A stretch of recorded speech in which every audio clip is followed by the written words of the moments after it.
Gostaria de convidar os irmãos a abrirem as suas Bíblias em Isaías, no capítulo 55. Nós vamos ler apenas o verso 8 e 9. Isaías 55, versos 8 e 9. É um texto bastante conhecido.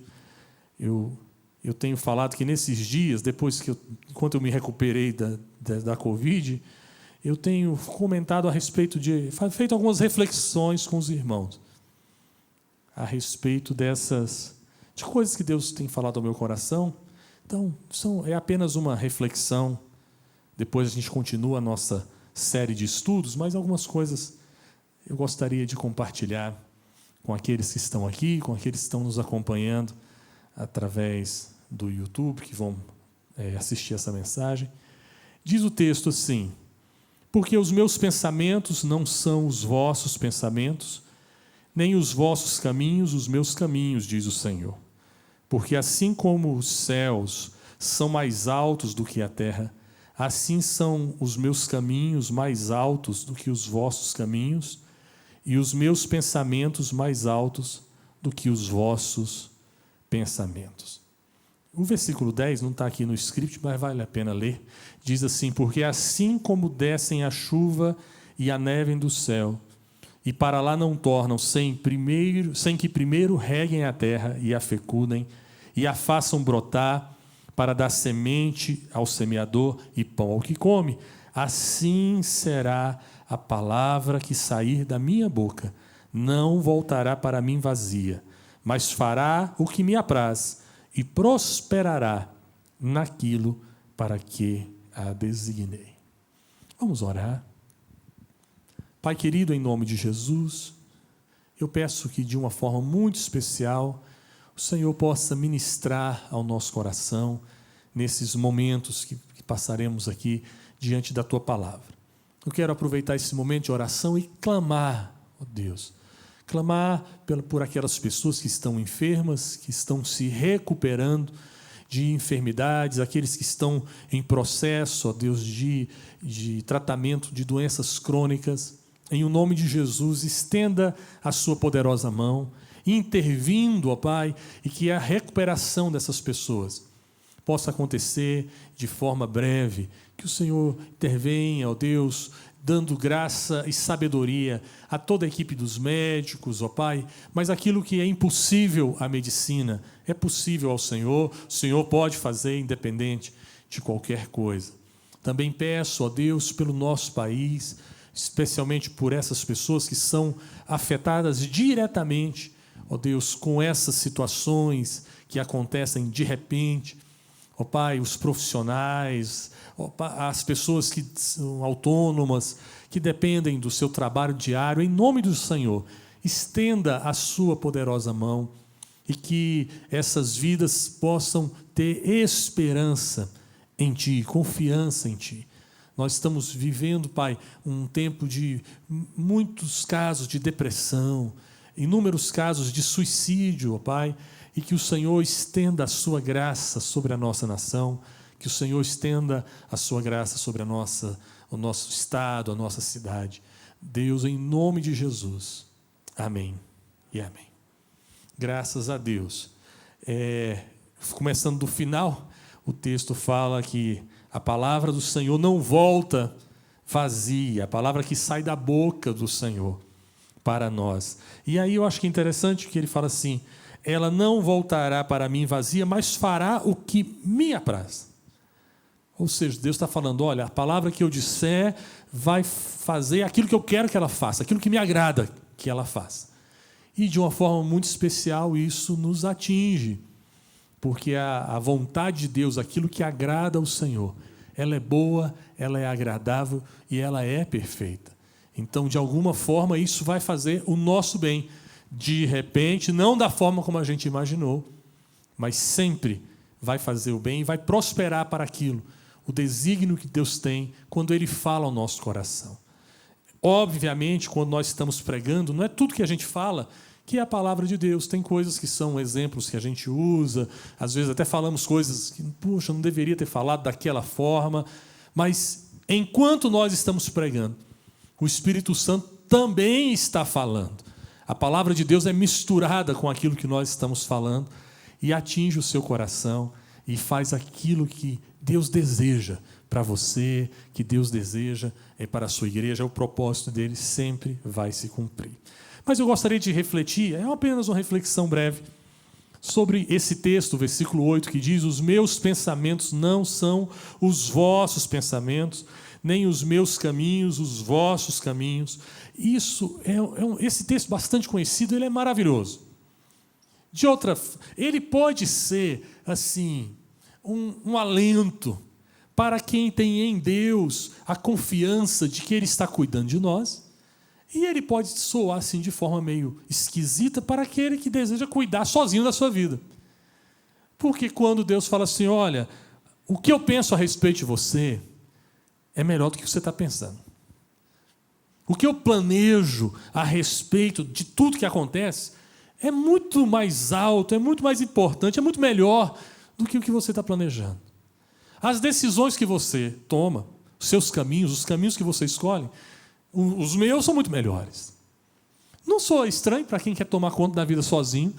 Dá a impressão, falando: mas gente, como é que soa assim, parecendo de forma austera, se fosse um outro ser humano falando? Sim, mas é o próprio Deus que está dizendo isso. Agora, a gente que confia no Senhor, isso soa de forma maravilhosa. Você fala: peraí, se a tua vontade, se os teus caminhos, se o teu propósito é melhor do que o meu, eu escolho a tua vontade para a minha vida. Eu quero andar nesse caminho. E isso é maravilhoso para nós. Só que esses caminhos de Deus, esses projetos, esses pensamentos, às vezes nos colocam em situações de dificuldades. E algumas vezes nos leva a perder o controle das situações. Na verdade, nós temos muito menos controle das situações que nos cercam do que a gente imagina. Há um texto lá em Tiago que diz assim, que olha, não diga assim: amanhã eu vou fazer isso, depois da manhã eu vou fazer aquilo. Diga sempre: se Deus quiser, porque você não sabe. Esses negócios, por exemplo, há um tempo atrás, há uns 20 e poucos dias atrás, eu tive Covid. Mas eu estava cheio de plano para o outro dia. Eu estava pensando um bocado de coisa. Vou fazer isso, vou fazer aquilo, tem que ir para lá, tem que viajar ali e tal. Estava tudo certinho na minha agenda. Aí um vírusinho desse tamanhozinho que eu nem vi a hora que ele entrou, nem sei como foi que esse negócio me encontrou, parou a agenda toda. Você tem que esperar, calmar, tomar medicação precoce. Isso aí é só um propaganda, mas realmente funcionou, pelo menos para mim. Tratar tudo certinho, organizado. Graças a Deus pela vida da minha filha, que ficou aqui cuidando. Mudou tudo. Naquele período ali, mudaram os planos, os projetos. Nós achamos que temos o controle mais do que a gente tem. Qualquer coisa nos tira da jogada. Um vírus, uma doença, uma decisão. A pessoa estava planejando: vou fazer, abrir, fazer tal. Aí vem uma canetada lá de cima para baixo. Muda tudo. Fecha tudo, abre tudo. Aumenta um imposto, diminui um negócio. Isso muda, mexe na nossa vida. Situações que a gente imagina conhecer claramente, a gente não tem consciência, estão acontecendo ao nosso redor o tempo todo. Mas nós temos esse impulso natural humano de controlar as coisas, ou de imaginar que controlamos. E eu acho que está aí o fruto da nossa maior ansiedade. Quando a gente se depara com situações que a gente não consegue controlar, e a gente se perde. E isso é em boa parte no nosso casamento, no nosso dia a dia, na criação dos nossos filhos. Muita coisa, a maioria delas nós não temos controle sobre elas. Mas Deus, às vezes, nos confronta com essa realidade. E eu creio que um dos objetivos é nos levar a reconhecer, a admitir a nossa limitação. Os caminhos de Deus nos levam, às vezes, a situações difíceis, para que a gente admita assim: sem ti eu nada posso fazer, eu não consigo, não dá, é demais para mim. Isso acontece o tempo todo nas Escrituras Sagradas, como exemplo para nós. Deus tira o povo do Egito e manda para frente do Mar Vermelho. Que coisa complicada, por que não passou por outro lugar? Tiveram que ficar entre o mar e o exército de Faraó. E o povo desesperou, o próprio Moisés foi pedir a Deus direção. E Deus estava falando, não, eu estou no controle. É exatamente aí que eu quero, Moisés, que você esteja. E aí ele realiza um milagre, e o milagre é muito melhor do que qualquer planejamento estratégico que Moisés poderia ter tido. Com aquele povo, ali não tinha um exército, ali não tinha gente preparada para a batalha, eram escravos há muitos anos, ali no Egito, e é um bando de escravos fugindo. E Deus dá uma vitória contra, talvez, um dos maiores exércitos daquele período. Mas não foi planejado por Moisés, foi planejado por Deus. Os meus caminhos são melhores, Josué. Os meus caminhos são melhores, Moisés. Gideão foi levado a uma batalha contra os midianitas, uma galera imensa, uma turma, 300 contra aquela turma. Meus caminhos são melhores, são maiores. Deus nos leva a gente admitir a nossa incapacidade, as nossas limitações. E isso é importante, isso faz parte do processo. No Novo Testamento, há uma passagem que fala exatamente sobre isso, que é quando Jesus está junto de uma grande multidão. A Bíblia relata que seriam cerca de 5.000 homens, além das mulheres e crianças. E Jesus dá uma ordem impossível para os seus discípulos. Jesus chama os seus discípulos e diz assim: dai-lhes vós mesmos de comer. Sendo que Jesus já tinha todo o planejamento do que iria acontecer. Mas por que Jesus dá uma ordem para os seus discípulos? E essa ordem é impossível de ser cumprida. É impossível hoje. Se eu chegar e falar assim: pastor Bené, você me faz um favor? Me arranja 5.000 pães. Rapaz, esse homem vai correr padaria aqui em Brasília, vai rodar, e é possível que ele não consiga 5.000 pães. Eu não imaginava o que era 5.000 pães, gente, na minha vida. Nunca vi 5.000 pães. Alguém já viu 5.000 pães? Eu já vi 2.000 pães. A Ângela, uma vez nós estávamos indo lá para o sertão, para esses impactos de saúde, para uma cidadezinha que fica entre Carinhanha, eu esqueci agora, Porto Agrário. Obrigado, Denise. Denise estava lá, o Hélio. Gente, é muito pequenininha, aí tem que ir de balsa, e lá só tem uma mercearia na cidade. Não tem mais nada, não tem farmácia, não tem nada, é uma mercearia, e não tem quase nada para vender. Aí eu falei com a Ângela, falei: Ângela, eu fiquei sabendo, você poderia... A Ângela arranjou 2.000 pães. Falei: pode deixar que eu... Gente, para levar esse negócio, é uma caixona imensa assim, ó. Aí a gente teve que... Não cabia a caixa nos negócios, estava levando remédio. Aí a gente tirou da caixa, estava tudo no saquinho, tudo embaladinho, saímos socando. A pessoa sentava e a gente completava com pão. Sentava e completava com pão. E eu acho que nós levamos uns 1.500, uns 1.800. Ainda ficou um pedaço aqui. É muita coisa, 2.000 pães. É muito pão. 5.000 para dar um para cada um. E quem tem filho adolescente sabe que um pão não dá. Um pão não dá, fora peixe e tudo mais. Por que Jesus dá essa ordem impossível? Que coisa impossível de se fazer, dar esse tanto. É porque Jesus queria, entre tantas as coisas, que não é tantas coisas que ele gostaria de avaliar ali, mas uma das coisas que Jesus queria que aqueles discípulos admitissem: nós não conseguimos. Diante de algumas situações da nossa vida, nós somos limitados. E nós precisamos reconhecer isso. Está aí a nossa grande salvação. Em várias situações, você tem um problema gravíssimo com um filho, gravíssimo com um cônjuge. E aí a gente vai tentando, tem um determinado momento que a gente fala: Senhor, eu não consigo fazer mais nada. Porque, eu já falei isso algumas vezes, o máximo da nossa força, do nosso esforço próprio, consegue nos conduzir apenas ao limite da frustração. Ou seja, em determinadas situações, por mais que a gente se esforce, se dedique, o nosso limite será a frustração. É aquele momento em que eu ainda quero que algo aconteça, eu ainda acredito que pode acontecer, mas eu sou absolutamente incapaz de resolver, de mudar aquela situação. E isso, para algumas pessoas, vai gerar a frustração. Mas para aquele que crê em Jesus e confia no Senhor, sabe que Deus é capaz de nos levar além das nossas limitações.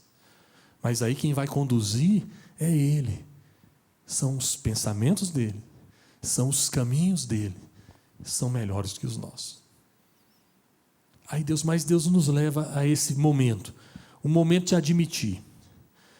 Mas não é apenas admitir a nossa incapacidade, mas também nos levar à obediência, à submissão, à compreensão de que Deus governa sobre tudo.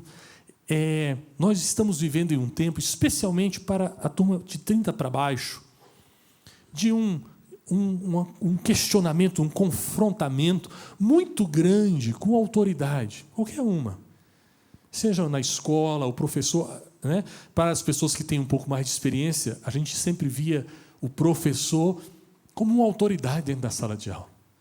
Né? A forma, se ele falou para calar, todo mundo silêncio. Claro, sempre tinha aquele mais levadinho, tal, mas existia uma...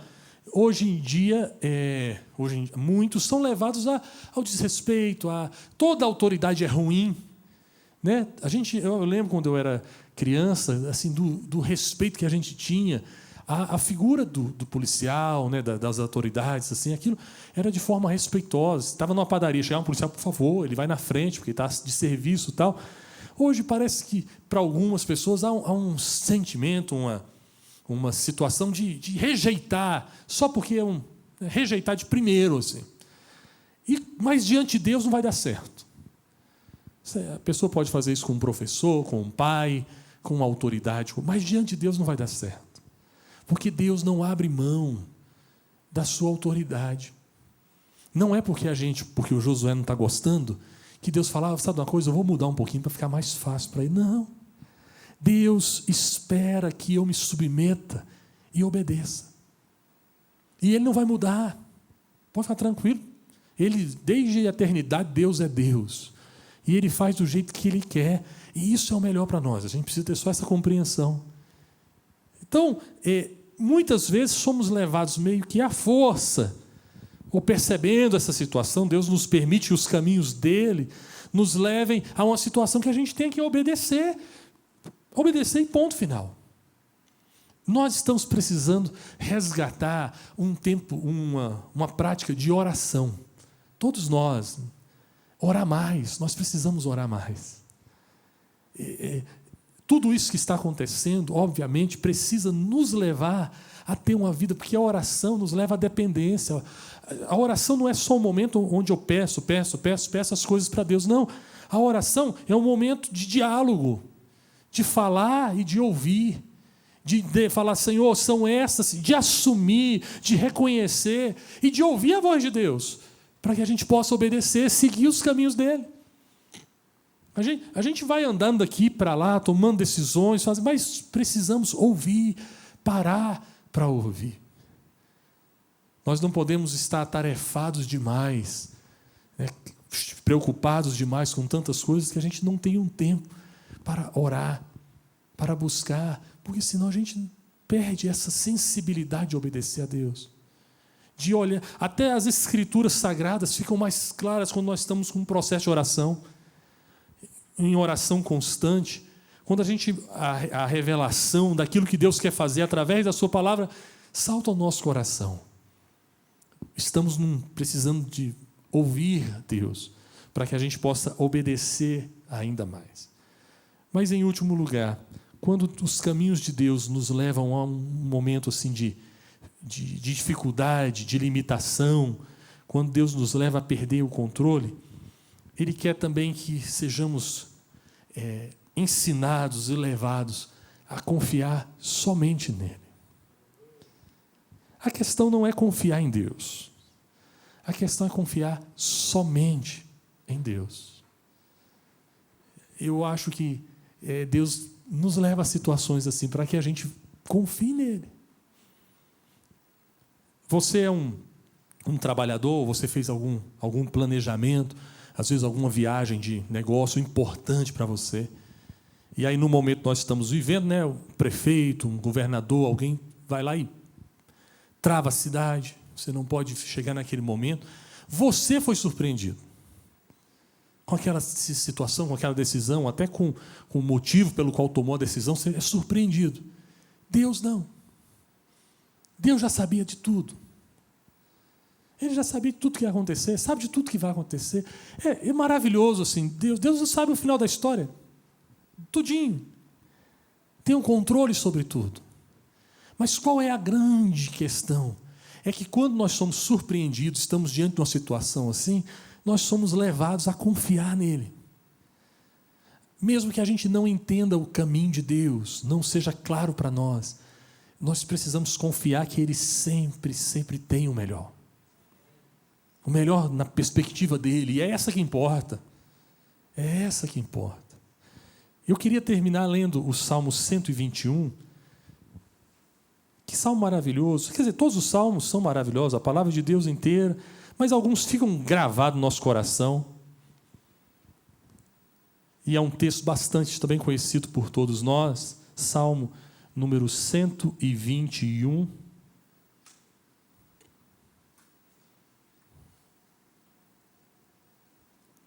Diz assim a palavra do Senhor: eleva os olhos para os montes, de onde me virá o socorro? O meu socorro vem do Senhor que fez os céus e a terra. Ele não permitirá que os teus pés vacilem. Não dormitará aquele que te guarda. É certo que não dormita, nem dorme o guarda de Israel. O Senhor é quem te guarda. O Senhor é a tua sombra à tua direita. De dia não te molestará o sol, nem de noite a lua. O Senhor te guardará de todo mal. Guardará a tua alma. O Senhor guardará a tua saída e a tua entrada desde agora e para sempre. Amém. Puxa, que bênção. Então não pega Covid, né? Ele vai me guardar de todo mal. Olha aí que bênção. E a gente, não. Ele te guarda mesmo você internado por causa de qualquer enfermidade. Ele vai te guardar. É porque a gente imagina que a vontade, assim, o melhor para nós seria não passar por nenhuma dificuldade. Não. Não tem nada a ver com isso. Mas tem a ver com que Ele está cuidando de nós. Mesmo quando a gente está enfrentando situação difícil, e situação muito difícil. Nosso coração nós precisamos fazer como o salmista, olhar para o Senhor e saber que dele vem o socorro quando todas as possibilidades nossas esgotaram, porque Ele tem um caminho melhor. Ele já falou isso para a gente, o meu caminho é melhor que o seu. O seu chega no limite, o meu não. Deus tem um propósito, tem uma vontade. A gente precisa confiar, descansar. Foi o que eu falei hoje pela manhã, na nossa reflexão, no nosso culto ali às 9h, sobre essa confiança, descansar no Senhor. Confia no Senhor. Confia. Você é capaz de confiar no Senhor, vivendo essas situações todas que nós estamos vivendo, de dizer, Senhor, eu confio no Senhor, eu espero em Ti, eu descanso no Senhor, na Tua vontade, no Teu propósito, no Teu querer.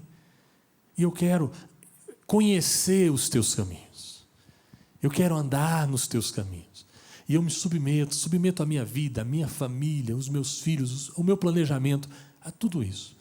Isso não nos leva a uma acomodação. Não, Deus não vai ficar ditando no nosso ouvido, faça isso, põe para a direita, põe para a esquerda, pare, ande. Não é essa a ideia. E nem seria maturidade da nossa parte aguardar algo do Senhor assim. Nós sabemos que a vontade do Senhor se expressa através da sua palavra. Nós sabemos que o Espírito Santo habita em nós e que Ele testifica no nosso coração, que há uma conexão entre nós e Deus. Somos filhos de Deus.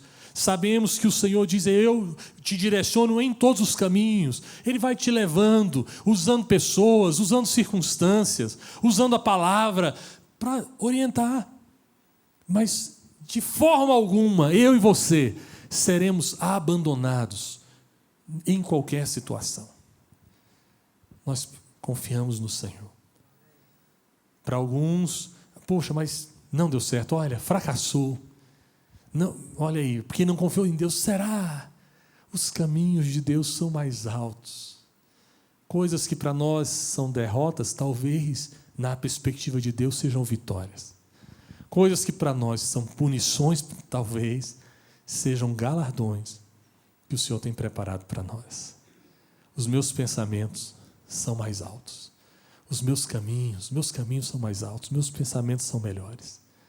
Que a gente possa confiar no Senhor. Que possamos descansar na sua graça. Amém? Vamos ficar em pé e vamos orar.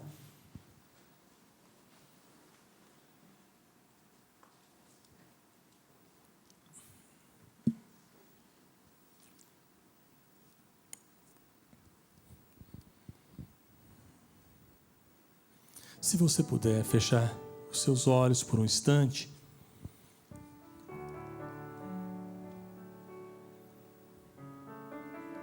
Aleluia, Pai. Bendito é o teu santo nome. Bendito é o teu santo nome, Senhor. O Senhor tem cuidado de nós. O Senhor tem cuidado em todo o tempo das nossas vidas, nas menores coisas. Pai, muitas vezes estamos inquietos porque perdemos o controle ou porque não conseguimos sequer planejar de uma forma mais concreta. Precisamos nos adaptar, são tempos diferentes. Quantos planos não temos feito, ó Pai, ainda nesse ano de 2021? Imaginávamos que seria de uma forma e as coisas estão indo para um outro lugar, mas mesmo assim, sabemos que Tu não és surpreendido pelas circunstâncias. O Senhor está guiando, direcionando, e os Teus braços, ó Deus, estão abertos para que a gente possa seguir a Tua vontade, que a gente possa se submeter ao Senhor. Deus, eu faço da minha parte, e daqueles que aqui estiverem, dos que estão nos assistindo, que também de forma voluntária quiserem dizer: Senhor, eu admito as minhas limitações. Oh Deus, admito que nem tudo aquilo que eu acho que vai dar certo, dá certo. Nem tudo aquilo que eu acho que eu consigo fazer, eu consigo. Mas uma coisa eu quero, Pai, que a Tua vontade seja feita. E seja feita através de nós, seja feita através de mim, seja feita através dos meus irmãos. Pela Tua misericórdia, o Senhor pode nos usar. O Senhor pode nos inspirar, mesmo diante de tantas incertezas. Mesmo diante de tantos momentos sem controle, o Senhor pode nos direcionar. Leva-nos, ó Pai, aos Teus caminhos. Leva-nos a cumprir a Tua vontade, Senhor. É o que eu te peço em nome de Jesus. Em nome de Jesus.